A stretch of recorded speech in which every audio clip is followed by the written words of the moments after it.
H-U-L-L-C-I-T-Y.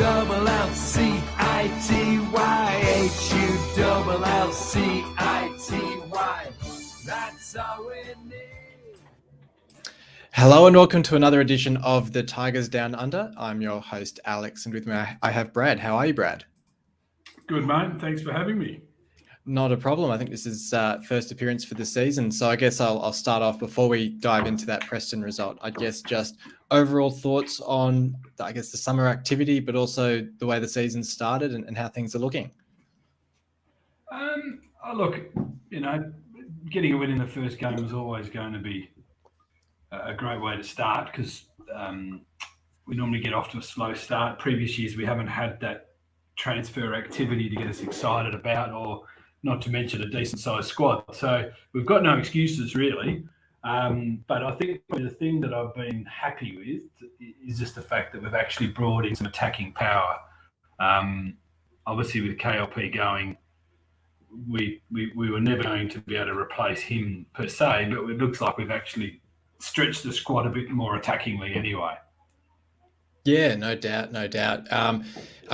We'll talk now about that Preston draw, which was 0-0, but I completely agree. Like that Bristol City game, Estepinian, Tete, even Tufan, to be honest, I didn't really expect him to be as attacking minded as he was, and then we saw it again this morning against Bradford. But rattling the post against Bristol City, getting forward against Preston as well, has been really positive signs to see from him.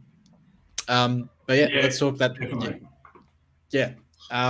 Let's talk that Preston result 0-0. We had Ingram in goal for this one with Greaves, Figueiredo and Jones at the back. Really, it wasn't any changes from the Bristol City game other than Tete coming in up top alongside Estepinian, with Tyler Smith dropping out of the side. I guess your thoughts, first of all, on that lineup.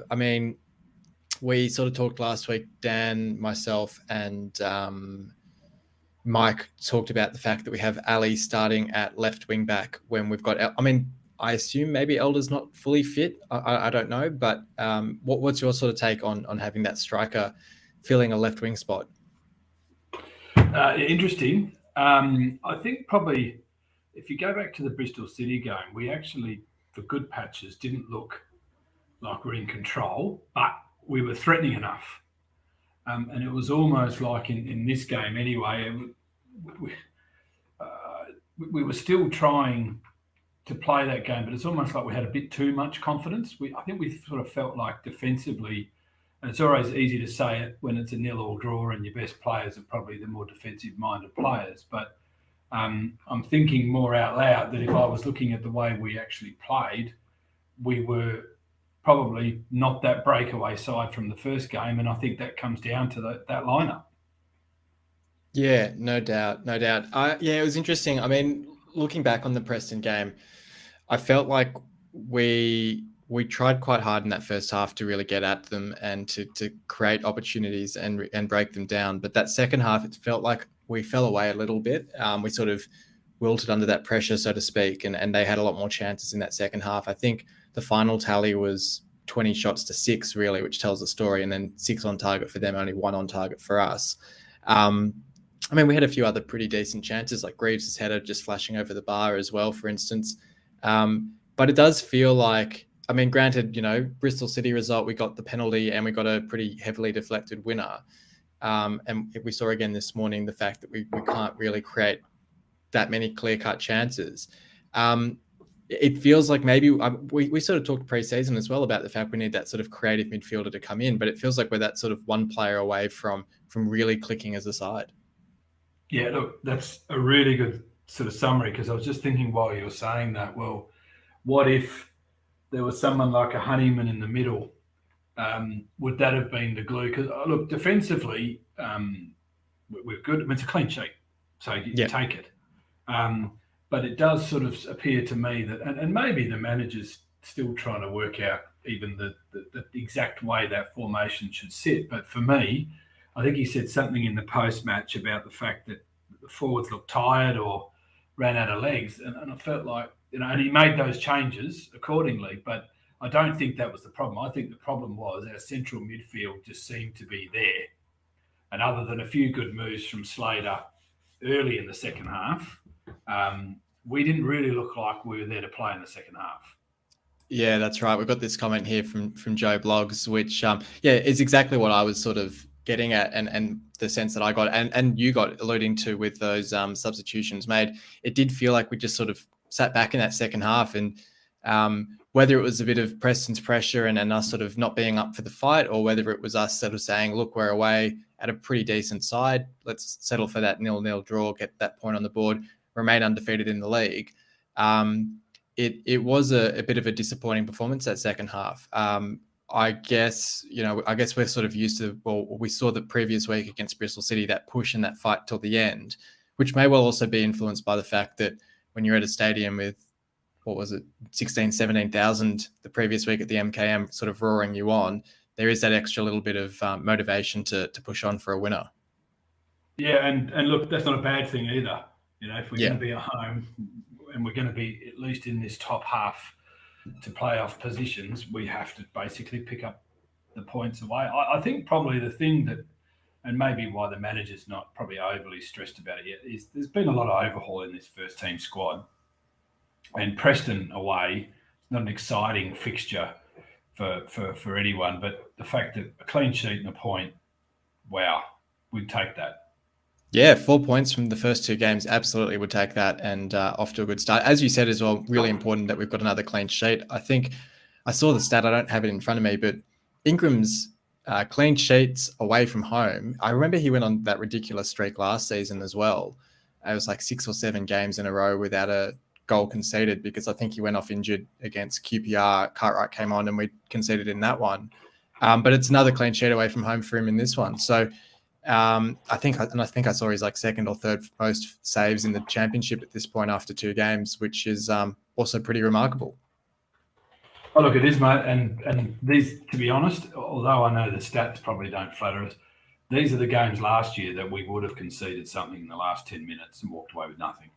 Yeah, no, 100%. And so that hopefully that's a mindset thing that can change.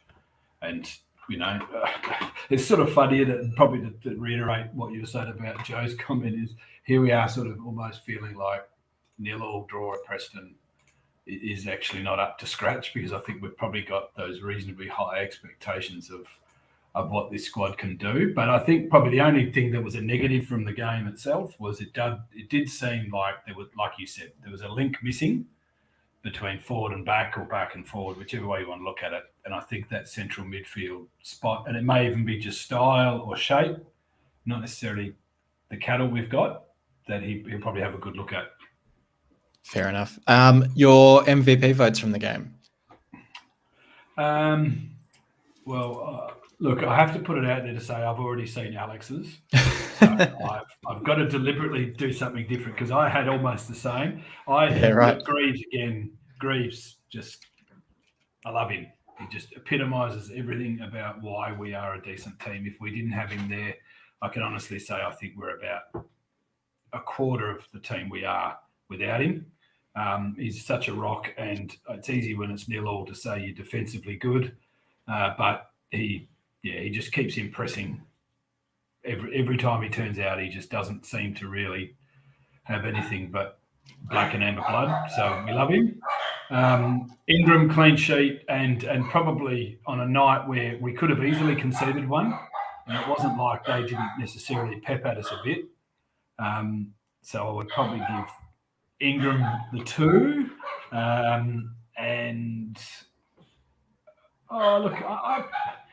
I probably think, as much as like I said, I know who you've picked, so I'm deliberately not going to pick. There was times there where, although I sort of said in the middle of the ground, I felt like we got a bit overrun or whatever, but there was a flash there where Slater seemed to be on song. Yeah. And he won't probably, by his own admission, say he had a good game, but there was a sign there where we felt like we could have a good 10 minutes here and do something, and that's when he was up and about.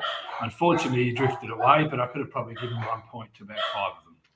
Yeah, no doubt. And I think it's actually gone under the radar somewhat that despite our summer of spending and recruiting and sort of overhauling of the squad, that it's Regan Slater who cost us, £50,000 in January, who who's earned that starting midfield spot, and it's on merit. And he's one of the best, engines, I guess I'd say, in the side. I don't quite know how else to express it, but that player that just sort of keeps things rolling, keeps things ticking over, resets the play, gets the ball out of defense and launches it forward. And he's becoming a really consistent player for us, it seems. Yeah, and look, for a young guy, he sort of he's a different player. We know that to what Honeyman is, but he's probably the closest thing we've got to that mentality like Honeyman had. Honeyman, he could go wandering at times, but that hunger and that I'm not getting beaten, I really like the fact that a young bloke that Slater's got that already. So, yeah, hats off to him. He stepped up, and for a guy that's, probably in most of our thoughts would be lucky to be sort of the bench options this year, he's doing all right. Absolutely. Yeah, I went reasonably similar as you know. I had Ingram for the 3 votes. I thought, an outstanding display in goal, had a really smart save in that first half, reaction save, which kept a pretty decent quality shot out, which was really good to see. He's another who's really sort of, pre-season you wouldn't have necessarily thought he'd be in the side. And granted, Baxter has that injury, but he's really not put a foot wrong at all in goal. Graves for the 2 votes. As you said, he's almost, or if not, definitely is our most important player, just in the way that he holds that back line together, which is remarkable to say about a guy so young. And I mean, we'll talk in the segment, the Bradford game, but it looks like, his maraudering runs forward are sort of convincing the manager that maybe he's got a future up a bit further up the ground, which is interesting to see. But he was certainly another standout performer in that game against Preston. And then I went, Tufan for the 1. I think Tufan is sort of standing out to me because of the fact that I just had such low expectations for him, which is a really backhanded compliment. But I think because in my mind, I had the bar set so low after the way that his spell at Watford went, and I just had vibes of Ben Arfa and players like that with, bad work ethic and the wrong attitude coming into the club. I had the bar set really low for my expectations for him, and he's absolutely smashed the ceiling with his displays in all 3 games, to be honest. So he got my 1 vote for that game. Brilliant. So speaking of, we'll talk about Bradford City game now. That was this morning at about 4:30 a.m. Australian time. I didn't actually get up for it, but thankfully, because it's on our sort of our streaming sports service, I was able to watch the replay at a much more palatable 6:30 a.m. So still managed to get through the whole game, which, shout out to iFollow. It'd be great if iFollow was that sort of instantaneous with its replays, and we could just get up on a nice Sunday morning at 8 a.m. and watch the game instead of staying up at 2 a.m. But that's by the by.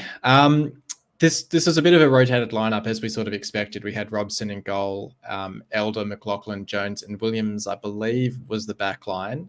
If the lineup that I saw is to be believed in terms of the shape, with Tufan, Cannon, and Greaves in midfield, and then Ali, Wilkes, and Koval up top.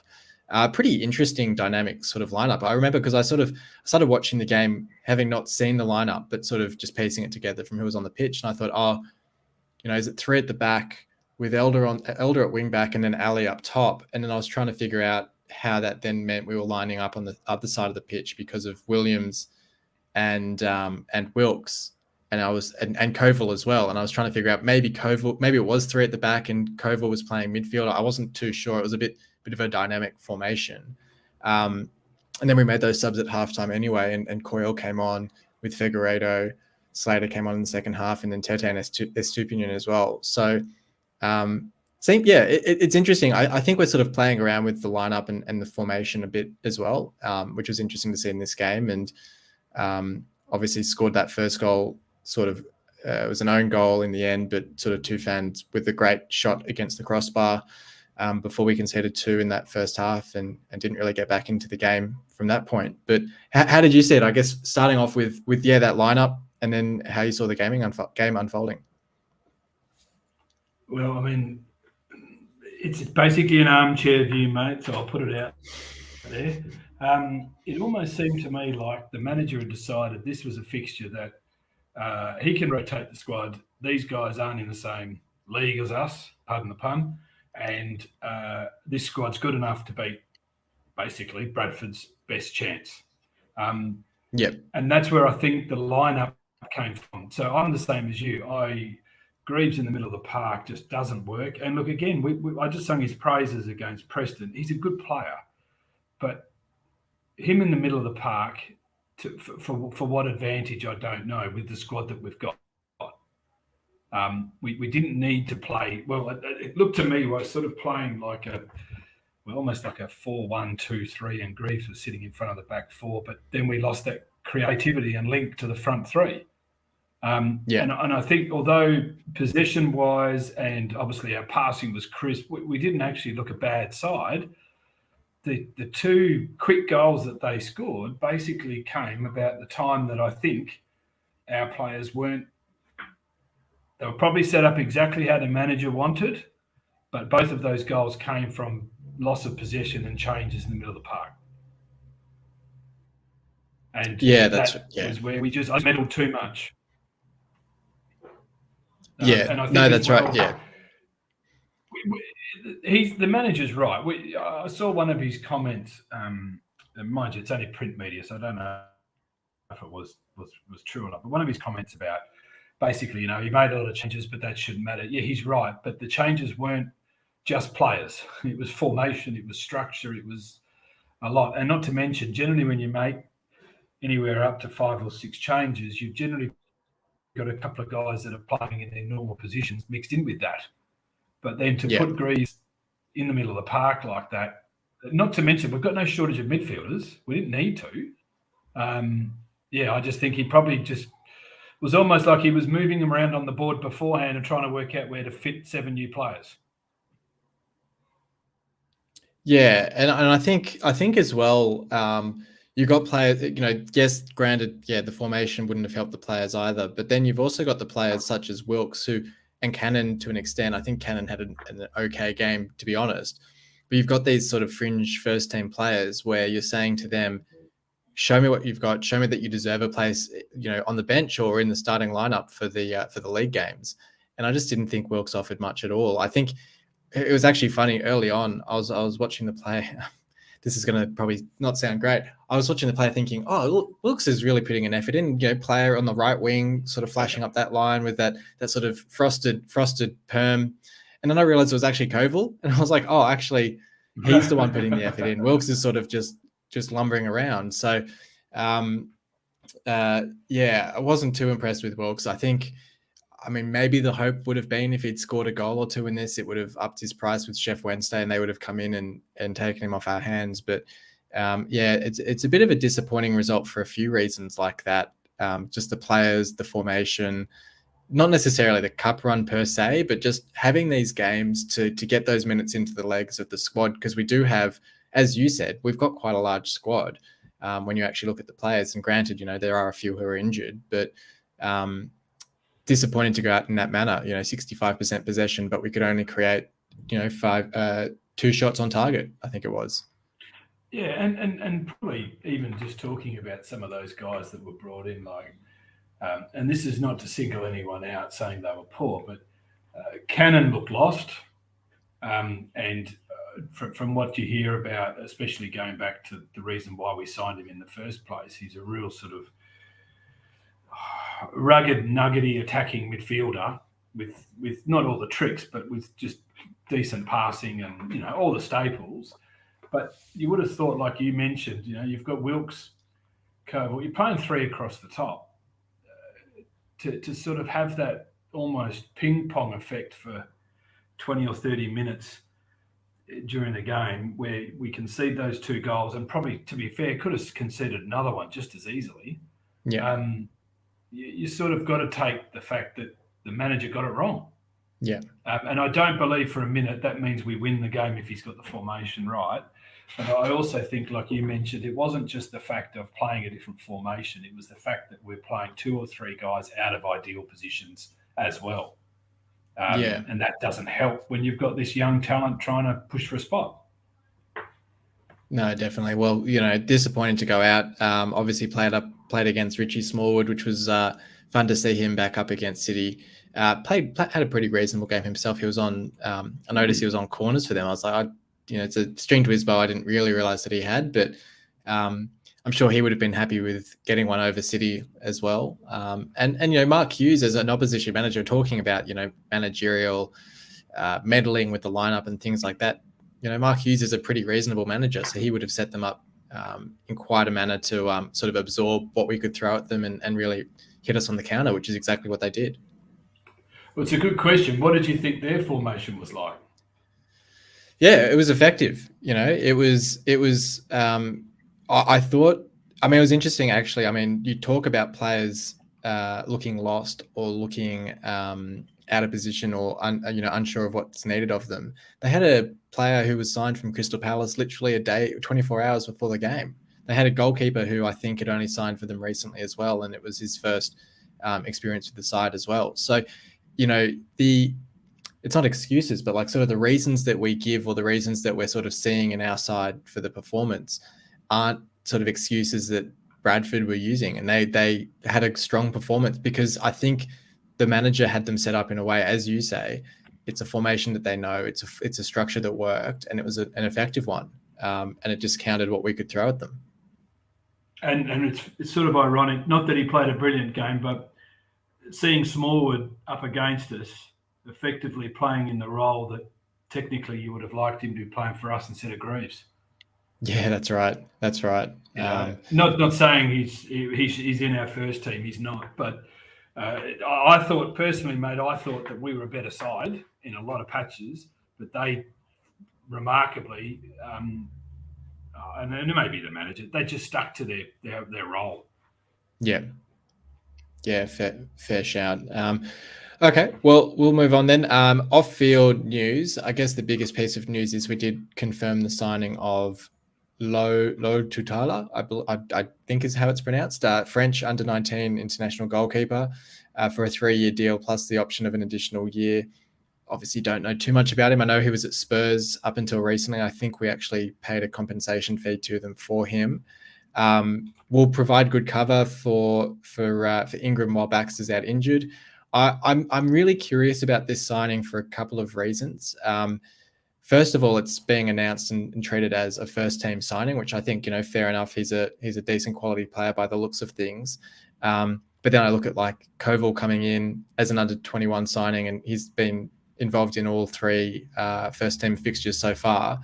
And also what this means for the future of our keepers, because Cartwright's just signed a 5-year deal.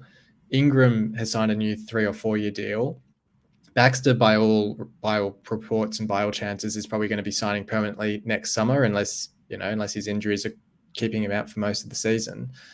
It means that we would then have 4 senior or 4 permanent keepers on our books. Sure, Lo Tutala might go out on loan next season. Cartwright probably goes out on loan again as well. But it feels like, look, it's not a bad thing. It feels like we've just got an overabundance of goalkeeping stocks all of a sudden.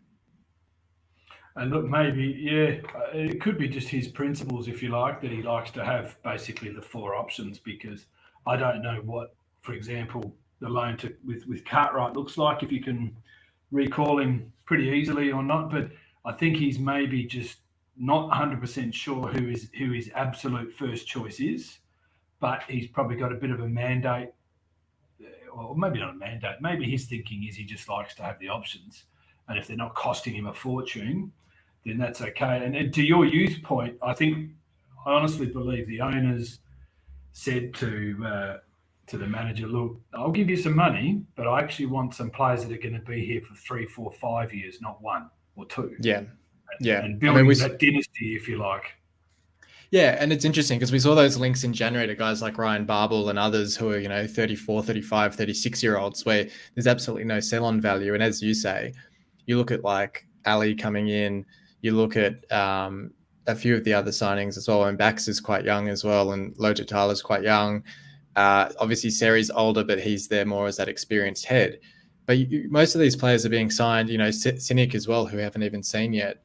But they're all being signed with that view that if they develop and get better with us, first of all, they'll make us better, which is great. But then second of all, we'll have that opportunity to sell them and actually sort of turn that profit on those players in 2, 3, 4 years' time. Yeah, it could be. Look, I think you're you're onto something. I think it's almost like a more modern, mature academy focus. Whereas if we get a good group of youngsters in, 6 out of 10 of them might work. Well, that's pretty good because our academy status would probably be more like 2 or 3 out of 10. So as long as that wage bill's not getting that's right, too far out, I think the coach is happy. And probably if you're the manager and you've got the ability to have a squad that is a bit bigger, but you're spreading the money a bit thinner, you're probably helping save your job a little bit because you've got these options. Yeah, that's right. That's right as well. He's got the options. It's just whether he settles on a lineup that works and that he likes. But I guess that's what, it's early in the season and that's what playing. And I guess that's the other benefit of that Bradford game is he now knows what works and what doesn't work with some of these players. So, you learn these lessons early in the season to hopefully apply them to have a more consistent second half or, 2/3 of the season, I guess. Well, when we sign the manager, what contract is he on? How many years? Yeah, it's a good question, actually. I don't know whether it's a 2-year deal, potentially. I feel like with a lot of these managerial deals, it's more that rolling contract, but I'll have a look at it. I feel like it would be a 2 or 3 year deal. Because I'm thinking if let's say he's got, at least 2 seasons. 2.5 year deal. 2.5, right. So he's effectively had, last year was... Hit the half and then 2 years, Yeah, so he's got basically half a season to work out what he wants and then another half a season to try and finish respectively so he can move into next year. So he may be playing the longer game now. And the other thing that probably would be interesting is, and you may not know this, but it's probably a good one out there for listeners or someone else, who would be our highest paid player now? Yeah, my guess would probably be Seri, only because all of the sort of fanfare around signing him, and we offered him the deal. He rejected it essentially, wanted to go to a different club. Then Ajun went back to him and sort of talked him around. Now, he could quite literally have just talked him around and convinced him and said, look at these other players we've signed in the meantime. We really do mean business. Come and play for us. Or he could have talked him around by offering him a higher salary effectively. And he was on 40,000, 30,000 a week at Fulham, 50,000. It was a pretty substantial salary. So I have no doubt he's taken a pay cut, but whether he's on 25, 30,000 with us, I'd probably say that makes him our highest paid player. Yeah, because I would assume if you go past maybe the 2 most recent signings, you're starting to get a fair way down the salary band with most of our first team squad. And that's technically what us fans have been calling out for a long time, is a more sustainable model. And if we can see that the wage is under reasonable control, but we've got a bigger squad, and that's giving the manager every power to do what he can, well, there's no excuse. Yeah, no, that's exactly right. I think I saw there was an interview that Ajun did yesterday talking about our, not our FFP issues, but just the fact that we are spending a lot more and that FFP prevents us from spending as much as he likes, which I was sort of thinking to myself, that's not necessarily a bad thing, If you can't just, blow all his money in one season, that's sort of the whole point of FFP. But it does mean that we have to sort of walk before we can run, which, again, isn't necessarily a bad thing. Cool. Okay. We'll move on and we'll talk about these 2 games we've got coming up. But first, we'll play our game, and it's quite funny because I sort of wrote out a list of players I was going to use for this game before the season, and didn't change the order at all. But it just so happens that as a sort of a hint for you, it's more of a classic player than it is a recent player this week. Which thank you, mate. Thank you. Last time for you, I think I had Windass, so I'm sort of lining up a few of those for you unintentionally. That's brilliant, mate. Thank you. All right. So the first clue is that I made 60 league appearances for City and scored 11 goals. Okay. 60. Yeah. So what's that? That's about two league seasons, depending on the league we're in, I guess. Yeah. I've got nothing for you yet, mate. Okay. I joined City in 2008 and I left in 2010. So he was... I can give you the club he signed from, but I reckon that's going to be too obvious. I'm going to leave that off. Don't you? I'll try and think. So we're basically talking about the heyday, and he came for 2 years. and scored 11 goals. Oh, I'm scared to say who I think it is. Oh, not you can have a Bullard. crack. No, it's not Bullard. No. Right, That's not a bad guess, actually, because, he would have left in about, 2010 or early 2011, maybe. Yeah. It was No, good probably shout. the 60 games that gave it away, mate. He wouldn't have played 60, maybe 6. Okay, so basically he played 2 seasons. Yeah. Okay. I'll give you the position he played and the number he wore as well. That might help as well. Okay. So, played as an attacking midfielder or on the wing, and I wore the number 10. Oh, Giovanni. Yeah, spot on. I was going to say that he signed from Man City, and I thought we would. Actually, to be Yeah, fair, no, did we sign anyone else from them around then? I don't think so. So, yeah, would have been a bit obvious. No, I think no one from then. I think Boateng came from. Where was he? That's what I was thinking of. Was he Spurs or Middlesbrough? No, I thought he was. Oh, actually, look, I can remember. I'm going to look that up. Not 100% sure. I think he was at Middlesbrough when we got him. Yeah, because I remember he was one of the signings that I was most excited about because I've seen him play at the top level so many times. Yeah, that is. We got it from Middlesbrough, yeah. Yeah, but Giovanni, what a superstar he was. Oh, absolutely brilliant. Pretty much every one of his goals is like an instant highlight. So, definitely made the Fulham one.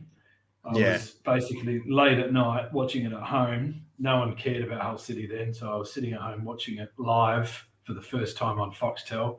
And when it went in, who is this guy?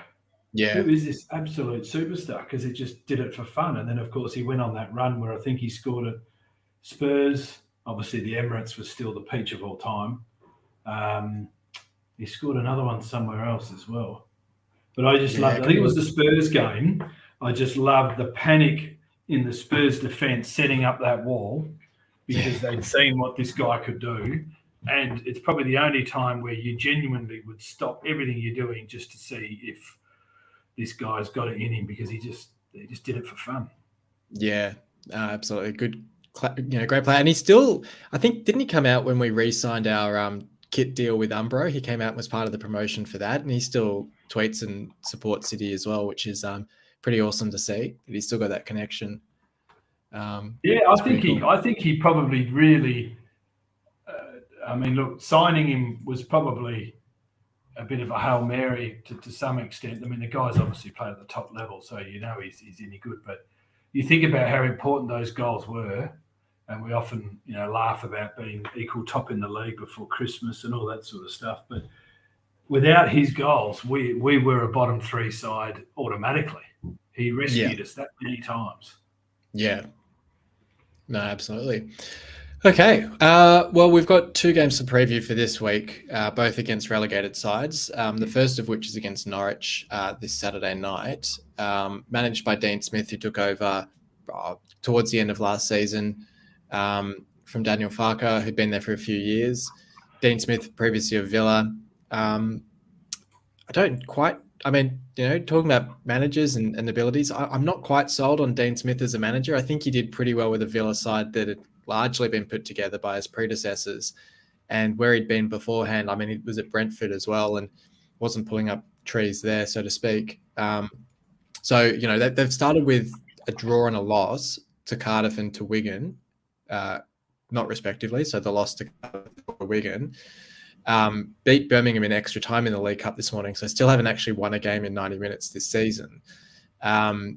Obviously, quality squad. They've got Pookie, they've got Rashika, they've got Max Aarons, they've got like all sorts of Premier League. I was going to say Premier League quality players, but Premier League experienced players is probably a better way to put it, considering how they tend to go in the Premier League. So they've clearly got quite a talented squad. But look, of the 3 relegated sides, I'd fancy us a pretty decent chance against them. Yeah, and it's at home, isn't it? Yeah, that's right. Yeah, so I think that to me is the tipping point. I think all the points you've raised are pretty valid. They are, they've got Premier League players. They've got that experience and exposure. So I still think, I couldn't tell you who, but a Canaries supporter told me that they haven't had the greatest pre-season with injuries and these sorts of things, so we're probably still not playing their ultimate lineup yet. So it's probably a good time to get them. I'd rather get them in round 3 than in round 15, because I think they will start getting that gel back together. But look, I won't do a prediction unless you want me to. No, that's okay. But I think we'll actually beat them, and I really think we'll actually beat them pretty well. Well, actually, I say that, but then I should take that back, because I remember that you're actually doing quite well in our prediction competition. Oh, no, don't say that. No, mate, Jinx I it. think there's a bit of that usual 2-1 or something always sounds good for round 1, so you always pick that. But it wouldn't surprise me this week, because of the way he tinkered midweek.